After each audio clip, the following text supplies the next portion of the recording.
Hello, আসসালামু আলাইকুম।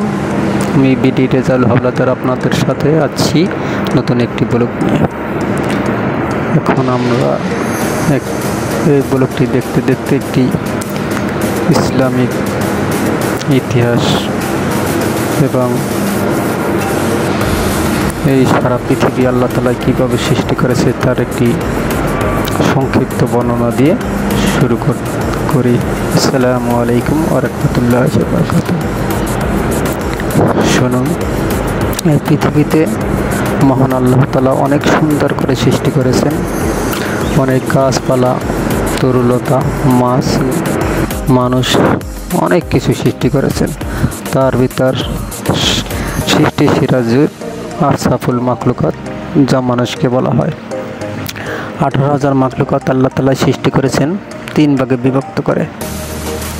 যেমন এই পৃথিবীটা মাত্র মহান আল্লাহ পাক 3 দিনে সৃষ্টি করেছেন, আর এই 3 দিনে 18,000 মাখলুকাত সৃষ্টি করেছেন। চন্দ্র, সূর্য, তারা, নক্ষত্র, বিভিন্ন ধরনের গাছপালা এবং প্রাণী, জলজ উদ্ভিদ এবং জলজ প্রাণী এবং বহুত উদ্ভিদ এবং প্রাণী সৃষ্টি করেছেন। যেমন পৃথিবীতে বসবাস করে 6,000 প্রাণী, যা মাটিতে বসবাস করে। যেমন গরু, ছাগল, মহিষ, ভেড়া, বিড়াল, কুকুর, বিভিন্ন ধরনের প্রাণী। এবং তার ভিতর মানুষ হলো শ্রেষ্ঠ মাখলুকাত, আশরাফুল মাখলুকাত বলে আখ্যায়িত দিয়েছেন। এগুলো হলো 6,000 প্রাণী এবং 6,000 মাখলুকাত সৃষ্টি করেছেন মাটি ভেদ করে, যারা বিভিন্ন ধরনের উদ্ভিদ ওঠে। যেমন আম গাছ, জাম গাছ, কাঁঠাল গাছ, লিচু গাছ এবং বিভিন্ন ধরনের গাছপালা, তরুলতা, ফল গাছ, আপেল। আমরা যাহা আল্লাহর নিয়ামত গ্রহণ করি, যেমন খাবার, ভাত, বিভিন্ন ধরনের ফুল, ফল, এগুলো 6,000 প্রজাতি, 6,000 মাখলুকাত সৃষ্টি করেছেন হলো 12,000 এবং 6,000 জলজ প্রাণী সৃষ্টি করেছেন পানিতে। যেমন রুই মাছ, কাতল মাছ, বোয়াল মাছ, চিংড়ি মাছ, শোল মাছ, কই মাছ, টাকি মাছ। এগুলো হলো 6,000 প্রজাতি। এই টোটাল 18,000 প্রজাতি, 18,000 মাখলুকাত আল্লাহ তাআলা সৃষ্টি করেছেন। এর ভিতর আল্লাহ তাআলা মানুষকে সৃষ্টির সেরা জীব মাখলুকাত বলে আখ্যায়িত করেছেন।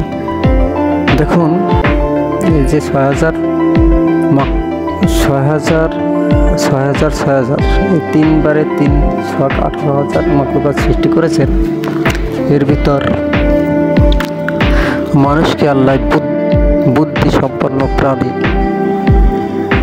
বানিয়েছে এবং বাকি প্রাণীগুলো আল্লাহ তাআলা বুদ্ধিতে দেয়। এখন সকল মানুষ বাদে সকল প্রাণীর ভিতর বানরকে মানুষ একটু চালাক বলা হয়, যা তারা মানুষকে অনুকরণ করে এবং মানুষের মতো কার্যকলাপ করে, কিন্তু তাদেরও কিন্তু আল্লাহ তাআলা বিবেক বুদ্ধি দেওয়া হয়নি। যেমন মানুষকে দিয়েছে, মানুষ 2 পায়ে হাঁটতে পারে, বানর 2 পায়ে সচরাচর স্বয়ংসম্পূর্ণভাবে হাঁটতে পারে না।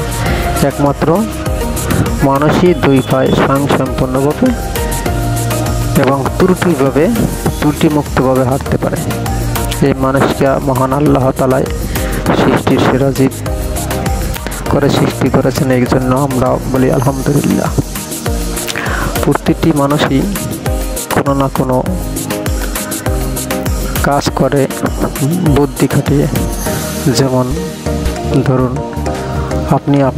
আপনি যে জব করেন, আপনি কটার সময় যেতে হবে এটা আপনি ভালো করেই জানেন, এবং আপনি কটার সময় আসবেন সেটা ভালো করে জানেন। কিন্তু একটি অন্য প্রাণী কখনোই সে বুঝতে পারে না, সময়ের বুঝতে পারে না যে কখন যাবে কখন আসবে। মানুষ, কিছু গৃহপালিত প্রাণী আছে যা মানুষ নিয়ে আসে এবং নিয়ে যায়, কিন্তু আর পাখিগুলো তারা হয়তো বুঝতে পারে, যেমন সকালে বের হয় তাদের খাবারের উদ্দেশ্যে এবং সন্ধ্যার আগে তাদের নিড়ে ফিরে আসে, এবং তাদের নির্দিষ্ট কোনো নিড়ও সবসময় থাকে না বাচ্চা বা ডিম দেওয়ার আগ পর্যন্ত। আর মানুষের সব সময় নিড় থাকে, এবং মানুষ আল্লাহর শুকরিয়া আদায় করে, আল্লাহর ইবাদতে মশগুল থাকে, কিন্তু অন্য মশগুল থাকে, কিন্তু অন্য প্রাণী এত সম্পূর্ণভাবে হয়তোবা করতে পারে না। এবং মানুষকে আল্লাহ তাআলা অনেক প্রিয় করে সৃষ্টি করেছেন, এবং প্রত্যেকটি মানুষেরই উচিত আল্লাহর প্রশংসা করা এবং মহান আল্লাহ পাকের ইবাদতে মশগুল করা। আমি হয়তোবা এত সুন্দরভাবে আলোচনা করতে পারবো না, কারণ আল্লাহ তাআলার সৌন্দর্যতা এবং বিশালতা এবং তিনি যে কত মহান তা বোঝানোর ক্ষমতা আমার সামান্য ক্ষুদ্রতম ব্যক্তির নেই। কিন্তু আমরা এই যে কত গাছপালা, তরুলতা, ফুল ফল এবং এই পৃথিবীর এত সৌন্দর্য, নদী নালা, পাহাড় পর্বত দেখে বুঝতে পারি যে আল্লাহ তাআলার